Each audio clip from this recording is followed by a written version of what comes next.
नमस्कार, आदाब साथियों। डीबी डायलॉग में आपका स्वागत है।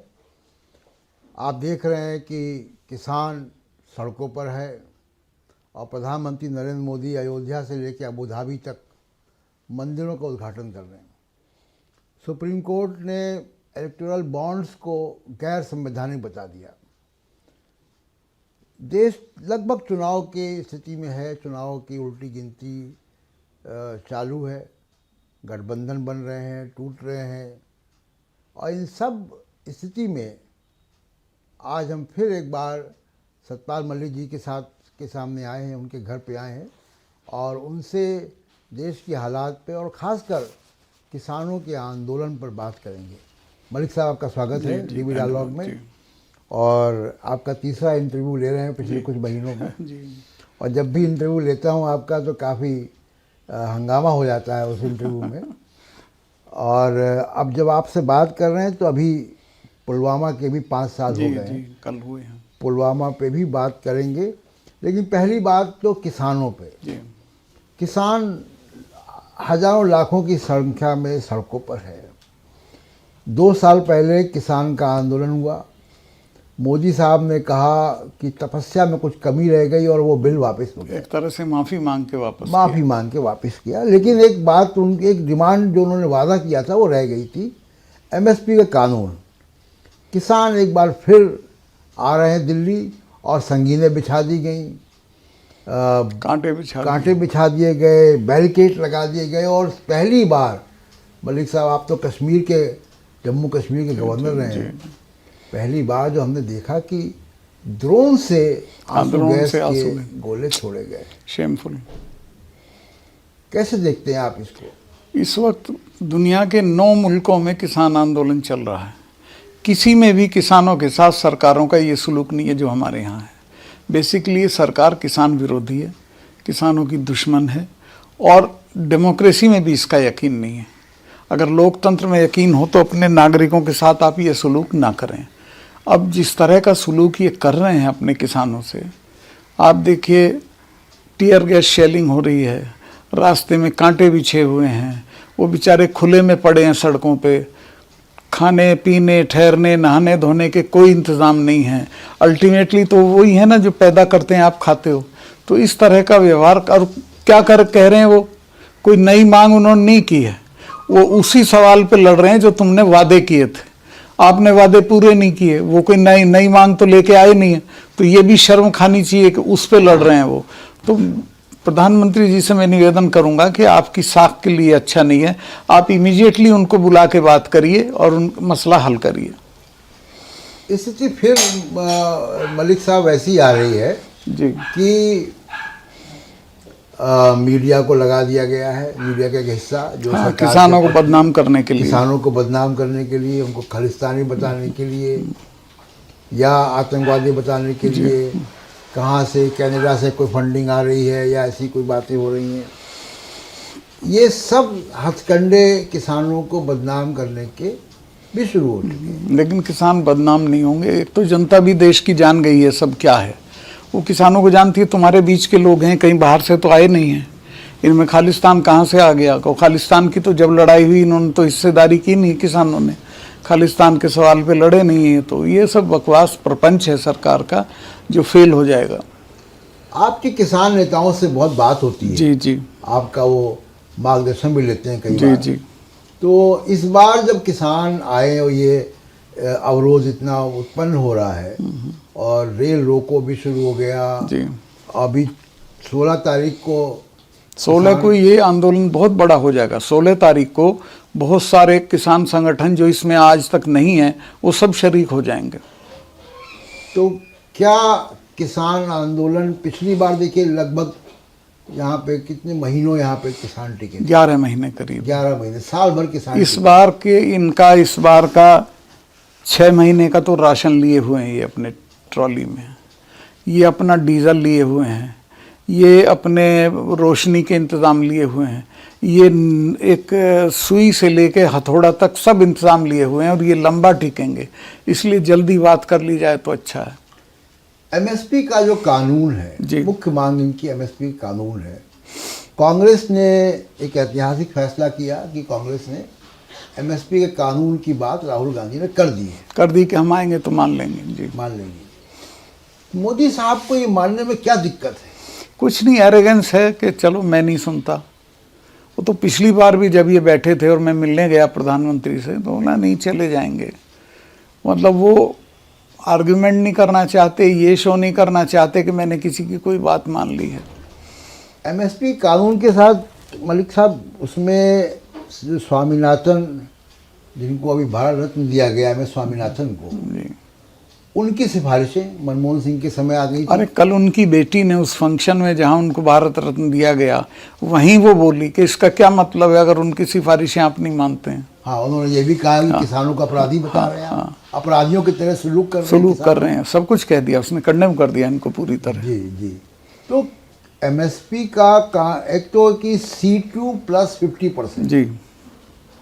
हम देखते हैं कि मिडिल क्लास जो बहुत ट्रैफिक को लेकर परेशान है दिल्ली का, बेसिक सैलरी से आप देखिए कि उनको कितना DNS अलाउंस, HR, क्या क्या चीज़ें मिलती हैं जी। चीज़ें मिलती हैं। तो क्या किसान को ये अधिकार नहीं है कि उसका बच्चा भी अच्छे स्कूल में पढ़े? कोई आर्गुमेंट की बात ही नहीं है, ये तो बदमाशी कर रहे हैं। हर आदमी समझता है इस बात को कि उसको ये दाम मिलना चाहिए। और मैं बता रहा हूँ जब तक किसान के दाम का, एमएसपी का मामला हल नहीं होगा, इस देश में शांति नहीं रहेगी। तो आपको लग रहा है कि इसका असर चुनाव में भी पड़े? क्योंकि बिल्कुल चुनाव में पड़ेगा, हमारी रोज़मर्रा की ज़िंदगी में पड़ेगा। क्योंकि मैं कर्नाटक के चुनाव में गया था और लोग ये सोच रहे थे, पत्रकारों की, हम लोगों की भी समझ यही कह रही थी कि किसान आंदोलन तो पश्चिमी उत्तर प्रदेश, हरियाणा, पंजाब में। ऐसा नहीं है, इसका असर दूर तक है। मैं तो अभी मेघालय में गवर्नर था, वहाँ ज़्यादा खेती भी नहीं है, फिर भी वहाँ के किसान जब यहाँ कुछ होता था तो फौरन मीटिंग करते थे। तो इसका असर, और वहाँ प्रधानमंत्री और अमित शाह साहब दोनों गए थे कैंपेन करने। पहले इनकी 3 सीट थी, अब 2 रह गई दोनों के जाने से। जी, तो इसका असर चुनाव में पड़ता हुआ ज़रूर पड़ेगा, सब जगह पड़ेगा। और इनके इंटरेस्ट में है इसको जल्दी हल कर लें। मलिक साहब, 62 लाख करोड़ का बाजार है फूड आइटम्स का, फूड रिटेल का, इसमें सब्जी, फल और खाद्यान्न सब कुछ है। और इस पे कॉरपोरेट की निगाह है जी। तो क्या कॉरपोरेट का कुछ दबाव है इसको लेकर? कि दबाव की ज़रूरत ही नहीं। वो तो एक मजाक का वो आ रहा था टीवी पे, एक ईवीएम मशीन इनको कह रही है कि साहब आपने क्यों तकलीफ़ करी, मैं तो आपका वैसे ही काम कर देती। तो इनको भी दबाव की ज़रूरत नहीं है, ये तो खुद अडानी के इश्यूज़ को खुद रिजॉल्व करने के चक्कर में रहते हैं। अच्छा, केवल किसान नहीं, वहाँ पे आप देखिए कि बेरोजगार युवा मध्य प्रदेश में और तमाम जगहों पे सड़कों पर है, टीचर्स सड़कों पे है। बेरोजगारी का ये आलम है कि 45% बेरोजगारी है। पिछले कितने 45 वर्षों के रिकॉर्ड टूट गया बेरोजगारी का। महंगाई भी है, गैस के सिलेंडर के दाम, पेट्रोल के दाम, डीजल के दाम सबके बढ़ रहे हैं, एकदम बढ़ रहे हैं। तो ऐसे में ये मुद्दे, क्या चुनाव में कुछ इसका असर होगा? कि क्यों नहीं होगा, तो आज भी असर है। चुनाव तो देर की बात है, अभी से लोग गाली गलौज कर रहे हैं। जिस तरह के मैं तो देखता हूँ उनका सुनो, अब पंजाब के किसान क्या क्या कह रहे हैं। जी, अभी पुलवामा का 5 साल हो गए और आप जम्मू कश्मीर गवर्नर रहे। पिछले उसी वक्त हुआ था वो। इंटरव्यू में आपने बड़े खुलासे किए थे कि कितना लापरवाही थी और उनको सुविधा, एयरक्राफ्ट मांगा था, लेकिन आज तक, उस दिन से आज तक कोई जांच नहीं हुई पुलवामा के मामले में। क्यों जांच क्यों नहीं हुई? नहीं होनी चाहिए, किसी का सर तो कटना चाहिए, इसलिए नहीं हुई कि वो समझते हैं कि छोड़ो यार क्या है। या जांच में कोई डर है? कि डर भी हो सकता है, इनकी नाअहलियत खुलेगी लोगों के सामने। जी जी। पुलवामा के पहले जी जो सर्वे आए थे उसमें बीजेपी की स्थिति बहुत अच्छी नहीं थी। 2019 की बात कर रहा हाँ हूँ। हाँ, वो तो पुलवामा से जीते। इन्होंने तीसरे दिन से ही ये नैरेटिव कर दिया कि वोट देने जाओ तो पुलवामा को याद रखना। जी, खुलेआम प्रधानमंत्री ने अपील भी की थी। इस बार उसी यही दौर है पुलवामा का, और इस बार किसान सड़कों पर है। बीच में आपको टोक रहा हूँ, मुझे बहुत शिकायत है अपोजिशन से। मैंने इस बार वो जो करण थापर के इंटरव्यू में पुलवामा को दोबारा उठाया। अगर अब भी अपोजिशन पुलवामा को पकड़ लें तो इसी पे इनको बाहर कर सकते हैं कि भाई 5 साल में क्यों नहीं जांच की, कैसे हो। लोग अभी तक, मैं नहीं मानता, लेकिन लोग अभी तक मानते हैं कि इन्होंने ही कराया था। तो पुलवामा को अगर इशू बना लेगा अपोजिशन तो खत्म हो जाएंगे, पर अपोजिशन कुछ करता ही नहीं। निकम्मे अपोजिशन में भी लोग। जी, अपोजिशन को मतलब किसानों के मुद्दों पर तो बोल रहे हैं, वो पुलवामा पे भी बोले हैं। पुलवामा को इशू बनाना चाहिए, लेकिन वो बालाकोट पे से बचते हैं सेना की वजह से। नहीं, बालाकोट मान लिया तुमने किया, लेकिन पुलवामा जो हुआ उसकी तो जांच करो, क्यों हुआ, किसने कराया आज तक। कहते तो रहते हैं अपोजिशन के, बयानबाजी तो आती है, लेकिन हाँ इसको लेकर बहुत इशू बना के कुछ नहीं करते हैं। इशू नहीं बनाया। आपको लगता है कि अपोजिशन को इसका इशू बनाना चाहिए, इस पे लड़ना, इस पे अपोजिशन को तो अब सड़कों पे आ जाना चाहिए। तो सड़कों पे तो है, राहुल गांधी यात्रा कर रहे हैं। अकेला लोन, मैं राहुल गांधी की तारीफ करूंगा, अकेला लड़ रहा है, बहादुर लड़का है, लेकिन बाकी तो कोई कुछ नहीं कर रहा। इंडिया गठबंधन भी बन गया, लेकिन इंडिया गठबंधन में भी उससे कोई फायदा नहीं होगा। इंडिया गठबंधन चाय पीने का इवेंट रहे तो उससे क्या फायदा है। इंडिया गठबंधन को सड़क पे आ जाना चाहिए।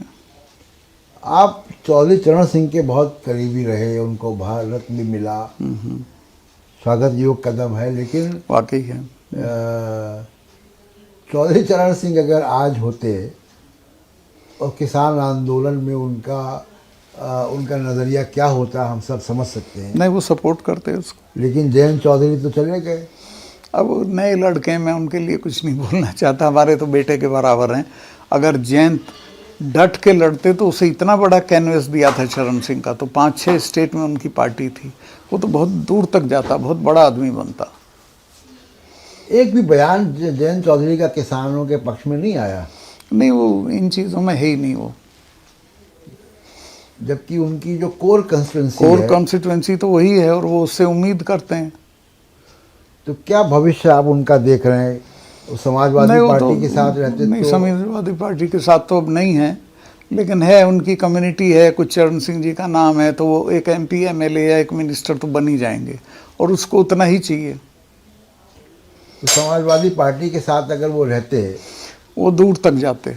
मैं गारंटी करता हूँ कि वो बहुत दूर तक जाए। मैं तो उसे सपोर्ट करता था, और मैं उसमें प्रधानमंत्री देख रहा था किसी दिन का। अब पता नहीं क्या कर लिया उसने। जी, क्यों कर लिया। प्रधानमंत्री नरेंद्र मोदी, रुके अभी आधा घंटा। प्रधानमंत्री नरेंद्र मोदी मंदिरों में उद्घाटन कर रहे हैं, अबू धाबी में, बताइए, उसके पहले राम मंदिर में। ठीक है कि वो उनकी पार्टी की विचारधारा है, लेकिन एक स्टेट इन्वॉल्व हुआ। एक स्टेट इन्वॉल्व होने का मतलब होता है कि आपका संवैधानिक जो लोकतंत्र, जो संवैधानिक सेकुलर ढांचा है, जी जी, उस पे आपका यकीन कम है। और प्रधानमंत्री ने सब मर्यादा तोड़कर मंदिर को उद्घाटन में बैठ गए, धोती पहनकर। और लेकिन अभी अबू धाबी में मंदिर, तो ये क्या मंदिरों से नहीं, वो ये समझते हैं कि इसका वोट पे असर पड़ेगा, और मुझे नहीं लगता कि ज़्यादा असर पड़ेगा। तो आप कह रहे हैं कि राम मंदिर का जो उद्घाटन है उसका बहुत असर नहीं पड़ेगा। यूपी में तो पड़ेगा, यूपी में तो ऑलरेडी नहीं, वो जितना पढ़ना था पढ़ लिया, वो बात पुरानी हो गई। अब यहाँ कोई परमानेंट नहीं रहती वो चीज़। अच्छा। मेरे गांव में 15,000 की आबादी है, 300 साल पुराना मंदिर है, शाम को सिर्फ 3 आदमी जाते हैं जोत जलाने के लिए। खास तौर से उत्तर भारत में आर्य समाज रहने के कारण इन चीज़ों का ज़्यादा असर नहीं होता है। अच्छा, जो पश्चिमी उत्तर प्रदेश, क्योंकि आप वहाँ से आते हैं, वहाँ पे क्या असर रहेगा इसका मंदिर वो मैं बता रहा हूँ कि बिल्कुल नहीं रहेगा, बहुत नॉमिनल। सुप्रीम कोर्ट ने इलेक्टोरल बॉन्ड्स को असंवैधानिक बता दिया। ये शो कर दिया कि रिश्वत लेने का एक तरीका ईजाद किया गया था। और उसके साथ साथ ये भी कह दिया कि इलेक्शन कमीशन 13 मार्च तक लिस्ट पब्लिश करे। बताए किस किस ने दिया, क्या दिया है। बड़ा भारी घपला है ये। क्या आपको लगता है कि ये जो बहुत सारे कॉर्पोरेट, क्योंकि उसमें चेहरे पीछे, पर्दे के पीछे के लोग हैं, इसमें क्या बहुत खुलासे होंगे? हो सकते हैं अगर इसकी सही से जांच होगी तो बहुत कुछ निकलेगा इसमें से। जी, किसानों के मुद्दे पर लौटते हैं कि किसान अभी सड़कों पर है और आप कह रहे हैं कि 16 तारीख से यानी ये व्यापक हो जाएगा। तो क्या इसको आप सोच रहे हैं, देख रहे हैं कि ये उत्तर प्रदेश, हरियाणा, पंजाब से भी आगे? सब जगह से। राजस्थान की तो कल शिरकत हो गई, आ गए लोग। ये सारा एरिया इन्वॉल्व हो जाएगा। वेस्टर्न यूपी भी ठीक है, सब लोग लग जाएंगे इसमें। और इसमें आपको लगता है कि किसान आंदोलन का असर, क्योंकि अभी राजनीतिक पार्टियां इसमें उस ढंग से प्रतिक्रिया? देखिए, राजनीतिक पार्टियां निकम्मी हैं, कोई काम नहीं करती, ना उनके कोई साथ है। किसान आंदोलन में जो लोग हैं वो स्वतः स्फूर्त हैं, नीचे के लोग हैं, जड़ के लोग हैं। उनको ज़रूरत नहीं है राजनीतिक पार्टियों की। तो मतलब किसान जो, चाहे वो उत्तर प्रदेश का हो या कर्नाटक का हो या महाराष्ट्र का हो, उस पर पूरा एक व्यापक असर इसका होने जा रहा है। बिल्कुल पक्का होगा। एमएसपी का जो प्रोक्योरमेंट है, जो कानून की क्यों ज़रूरत है, इस पर जरा आपसे मैं जाना था कि नहीं, उनका ये है, एमएसपी है मिनिमम सपोर्ट प्राइस। एमएसपी लागू करने का मतलब है कि बाज़ार में जो एमएसपी लागू है उससे नीचे फसल ना बिके, और अगर उससे नीचे दाम हो जाए तो गवर्नमेंट का इंटरवेंशन हो। हाँ, मतलब उसके नीचे जो, क्योंकि हम कई बार देखते हैं, अभी एक महीना, कई बार तो ऊपर बिकता है। हाँ, कई बार ऊपर बिकता है, जो मार्केट तय करता है। असल में एमएसपी का है मार्केट फोर्सेस से प्रोटेक्शन किसान का। ये है, नथिंग एल्स। जी। और उसका कानून बनने से कितनी राहत मिल सकती है? बहुत गारंटी हो जाएगी कि नुकसान में नहीं रहेंगे किसान। वो इम्प्लीमेंट, और ये जो मार्केट की फोर्सेज हैं जो मैनिपुलेट करती हैं दाम, ये नहीं कर पाएंगी। फिर इम्प्लीमेंट होना बड़ा मुश्किल है। इम्प्लीमेंट तो हो जाएगा अगर सख्ती से सरकार लागू करेगी तो। जब उससे कम पे बिकने ही नहीं देगी तो इम्प्लीमेंट हो गया। हाँ, अभी अगले महीने से, मतलब कुछ ही दिन बाद से, 2-3 हफ्ते बाद से रबी की फसल कटाई शुरू हो जाएगी। बिल्कुल। किसान तो चला जाएगा कटाई में वापस, कैसे आंदोलन करेगा? हर घर में एक आदमी है जो कटाई में जाएगा, एक आदमी है जो आंदोलन में जाएगा। अच्छा, आप मेघालय के गवर्नर भी रहे जी। नॉर्थ ईस्ट को अच्छे से आप समझते हैं। जी। राहुल गांधी जब अभी नॉर्थ ईस्ट की यात्रा पे थे, मणिपुर में और असम में, और हम देख रहे थे कि बहुत लोग वहाँ पे, पूरा क्राउड निकला है भाई। असम का तो चीफ मिनिस्टर डर गया था, उसने अपने यहाँ आने नहीं दिया इसको। तो नॉर्थ ईस्ट मिला के कोई कितनी 25 सीटें हैं वहाँ पे लोकसभा की, तो उसमें आपको लगता है कि कुछ इसमें असर होगा? इनका तो, सरकार का तो कुछ आएगा ही नहीं। मैं आपको बता रहा हूँ, मेघालय में अमित शाह और प्रधानमंत्री दोनों गए थे कैंपेन में। दोनों ने पब्लिक मीटिंग्स करी थी। पहले इनके 3 एमएलए थे, फिर इनके कैंपेन के बाद 2 रह गए। कुछ नहीं है इनका वहाँ। जी। और असम में भी कमोबेश यही। असम में भी, असम का चीफ मिनिस्टर है, बहुत चालू है, वो होशियार है, चालू नहीं कहना चाहिए मुझे, तो वो थोड़ा बहुत कर लेगा, लेकिन इनका कुछ नहीं है दिल्ली वालों का। वो तो इतना डरा हुआ था, उसने राहुल को अपने यहाँ आने नहीं दिया। जी, कई बार FIR की भी धमकी दी। जी। और ये भी कहा कि हम गिरफ्तार भी कर सकते हैं। तो ये जो ओवरऑल आप देखिए कि देश में जो मतलब माहौल दिख रहा है जी, और इस बात की बहुत संभावना है, बार बार इसका प्रचार बहुत है जी कि 370 सीटें, ये बकवास है सब। और हो सकता है भाई EVM ने इनको कह दिया हो, लेकिन ऐसा होगा नहीं, ये 200 से नीचे रहेंगे। आपको लगता है कि? हाँ, और मुझे एक बीजेपी के नेता ने कहा कि सतपाल भाई इसको 200 पे ला दो, हम ही हटा देंगे। आप स्टेट वाइज देखो ना, कहाँ से जीत के आएंगे। जी जी जी। तो ईवीएम पे आपको लगता है कि ईवीएम को मैं खराब चीज़ मानता हूँ, और दुनिया में कहीं ईवीएम पे इलेक्शन नहीं है। तो ये जो मान लीजिए कि 200 370 या 400 सीटें जैसे दावा कर रहे हैं, बकवास कर रहे हैं, इनके दावे से कुछ नहीं होता।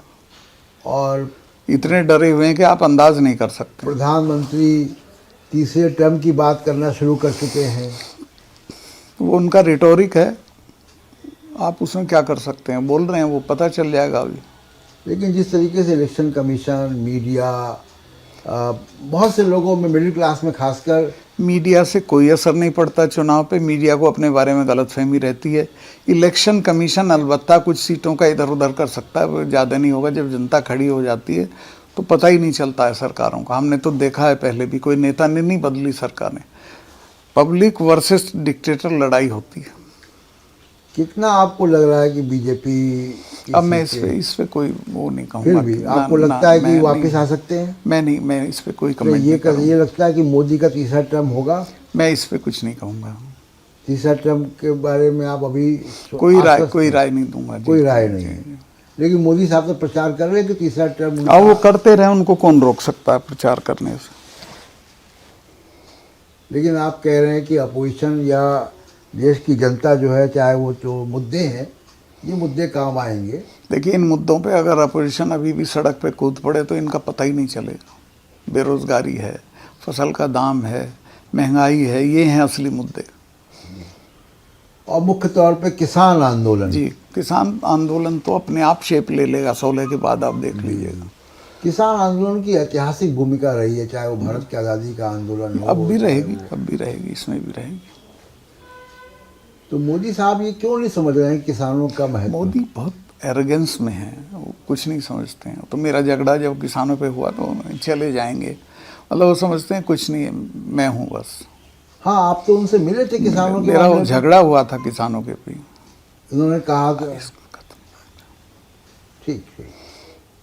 तो मलिक साहब से तमाम मुद्दों पे बात हुई, और बड़ा साफ इनका कहना है कि किसान आंदोलन जो है वो मोदी साहब की नींद ज़रूर हराम करेगा, नींद खराब करेगा इनकी। और बड़ी मुश्किल राजनीतिक चुनौती जो है वो किसान आंदोलन पेश करने जा रहा है, बशर्ते अपोजिशन इसको कैसे उठाता है, अपोजिशन इसका कैसे फ़ायदा उठाता है। तो सतपाल मलिक जी, बहुत बहुत शुक्रिया। नमस्कार जी। आपने सब वक्त निकाला हमारे लिए। और दर्शकों, अगले सप्ताह फिर किसी शख्सियत के साथ डीबी डायलॉग में आपसे रूबरू होंगे। नमस्कार, आदाब।